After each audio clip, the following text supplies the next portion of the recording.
And there is Pat Hallmark, the head baseball coach at UTSA, with us with Paul Catalina, Craig Smoke, and David Smoke. Coach, thank you very much. What has, and you, by the way, great stuff. What a great story, but this is something you've expected.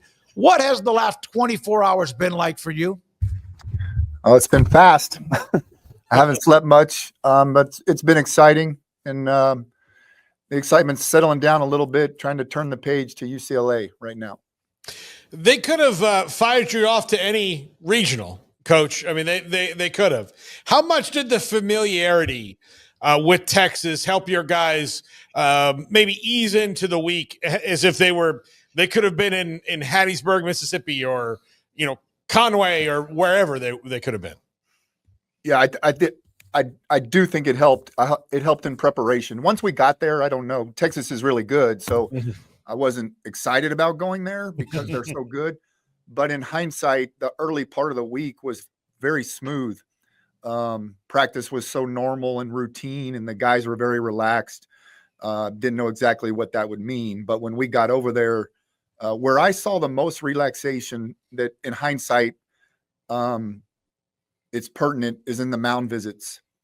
Our infield comes up in the mound visits with the pitcher and catcher, and the guys were joking with me in the mound visits. And obviously, usually in the mound visit, you're in the weeds. The other team's got guys on base. So in hindsight, I think that was partly due to the familiarity, like you said, with Texas and the ballpark, and our fans showed out wonderfully over there. So all of that helped relax the guys and helped us play better.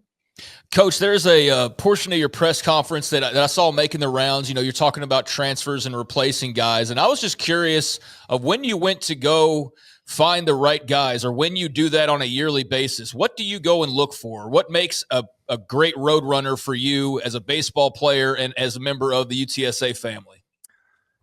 The first answer is pretty basic, but we need talent. We need guys that have the tools. We're not the guys that are talented and already made. We're not going to get them. We don't have the facility to get them, so we don't waste our time. But we need talent. We need some raw ingredients. That's the first thing we look for. My assistant coaches do a fabulous job, Zach Butler and Ryan Aguayo. But some of the raw tools are the first thing we look for. And the second thing is this kind of mantra that's taken hold, this JYD mindset. And we do talk about it. It's nothing. I never imagined it would blow up like it's blown up in the last week or so. But that's the second thing we look for. It's harder to define. My coaching staff and I know what it looks like.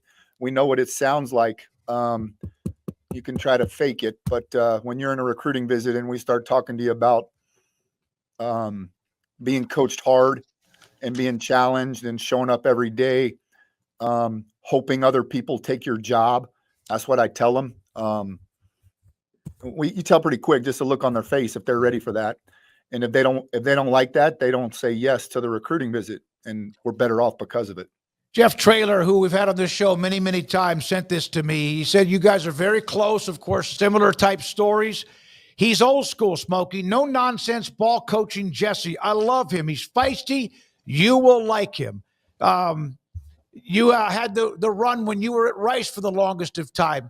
Are you old school? And what does old school actually mean? What I love most about playing basketball is the competition.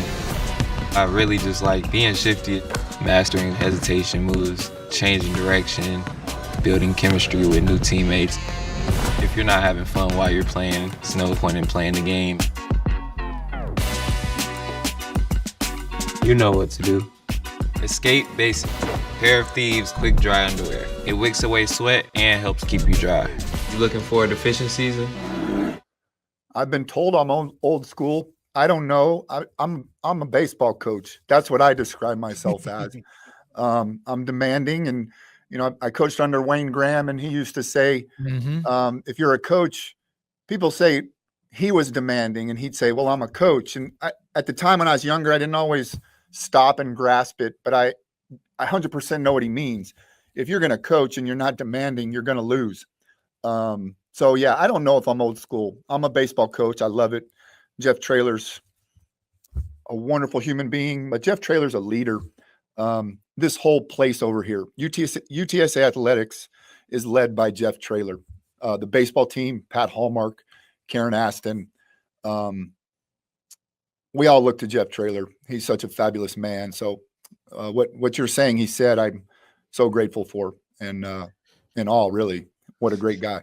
I was looking forward to asking you about Wayne Graham as a guy who's been a college baseball fan my whole life. You can't ignore his contribution to the game and what he accomplished there at Rice. What was it like coaching and learn? Was it like taking a master class on coaching for those years? Because he defined the modern game of college baseball for a lot of people. I don't know. I've never been in a quote master class. Yeah. But with Coach, it was it's what it's supposed to be. It's baseball all day, every day in the office. You wake up in the morning and show up at work, and there's not a lot of how's your wife and kids? It just doesn't come up. It's ball. It's why is your catcher not receiving the low pitch properly? We had a strike 3 called a ball, Pack, because your catcher didn't get the job done. And why can so-and-so not handle the breaking ball and or not throw the breaking ball for a strike and a full count? And it's not always fun. It was not always fun, but it was always informative, and it was always growth-filled, and it was always about player development and people development. Even at the time, if you didn't realize it, that's what it was about. And right now, I'm just so filled with gratitude for the program, for people like Wayne Graham. And so that's what I think of, the growth that he instilled in me without me even realizing it. I was just trying to help the team win. And I'm better off because of him. How do you go about balancing now what's next, enjoying what happened, but also understanding this is not the end? What's kind of the protocol and the way you go about doing that with your guys? Systematically, I told myself I was going to enjoy it last night. And then as soon as I went to bed and woke up, it was going to be over. I did give the guys the whole morning. They slept in. I didn't see them much this morning. The bus was at noon, and I didn't see many of them before noon. But I did tell myself I was going to let the guys have the morning, and I was not going to make them or ask them to turn the page until we pulled into the parking lot here on campus. So that's what I did. We got to there's a big bunch of folks here that we're grateful for. But once we pulled into the parking lot, we had a short meeting on the bus, and we talked about UCLA, and we talked about the fact that UCLA is probably happy they're playing us. The reality is they probably didn't want to play Texas, and they don't know who we are. So they're looking into us now, and hopefully that puts a chip on our shoulder. We'll see how we do. Pat, does something like what happened, and again, you have UCLA next, does this help in you and the administration, from the athletic department to the president and more? Do you get some perks out of this? Do you get a stadium or anything like that? Or is that just way too early to talk? I hope you keep saying that. I've heard nothing. I've heard no talks like that in terms of what we're doing now. There's some talks for a couple years from now prior to what we're doing now. So about a player development building, but it has nothing to do with what we're doing now. But it starts at the top with the president. That's who we got to get behind us more than anything in what we're doing. We can become self-sustaining, which not every baseball program can. And I'm not going to shy away from saying that after what we're doing now. I've always thought that, and I have shied away from saying it because I don't like to be a bloviator. I want to speak in facts, and now they're facts. We can be self-sustaining. We're in San Antonio. It's huge. Put the facility here. The fans will come. Give them a reason to come. The reason is on the field. The product is on the field.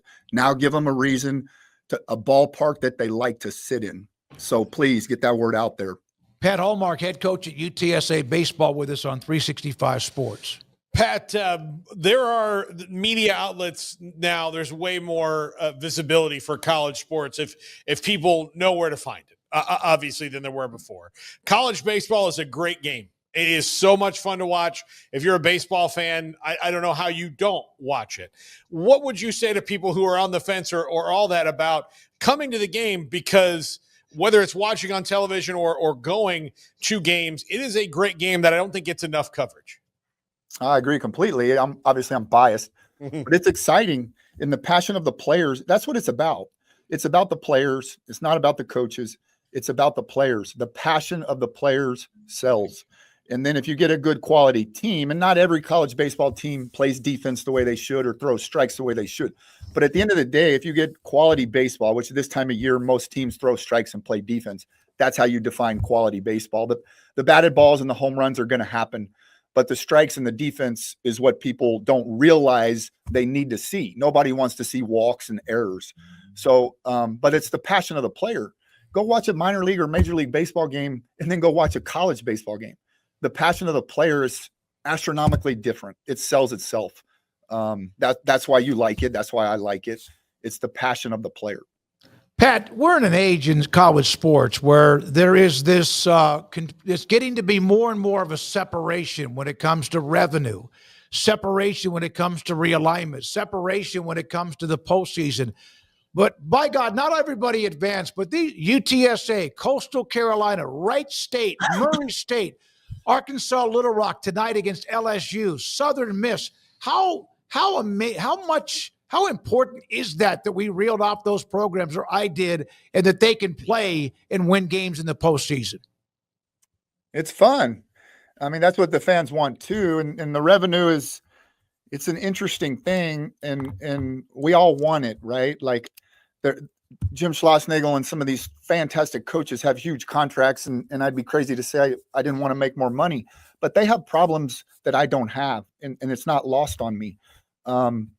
I can push some buttons with my players and get them to play a little harder, some challenge buttons that it's more difficult for A&M and Texas and some of these huge programs to push those buttons, because those kids are making, I don't know, $150,000 to $1 million.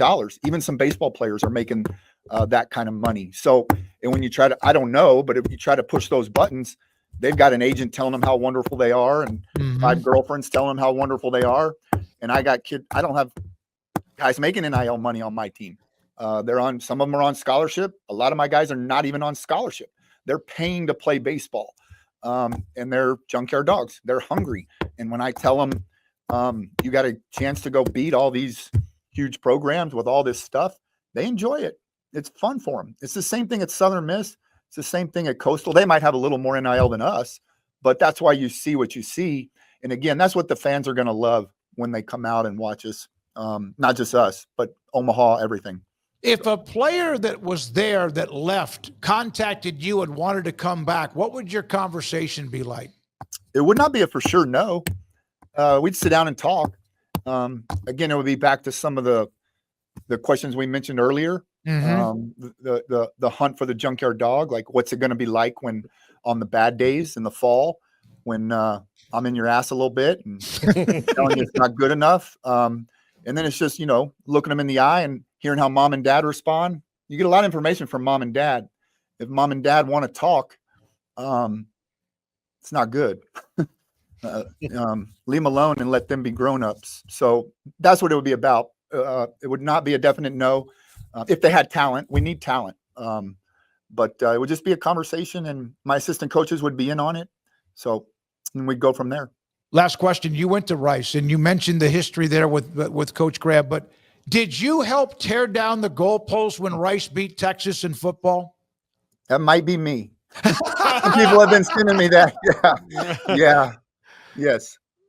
Good for you. Good for you. Hey, congratulations. I know you've got a lot of people who want to talk to you, and it's about UCLA next and getting all that set up for your trip. We do appreciate your time. Absolutely. We love Jeff Traylor. We are so thrilled to have you on the show, Pat. Good luck moving forward. Thank you, guys. Thank you. Pat Hallmark, UTSA baseball coach, with us on 365 Sports.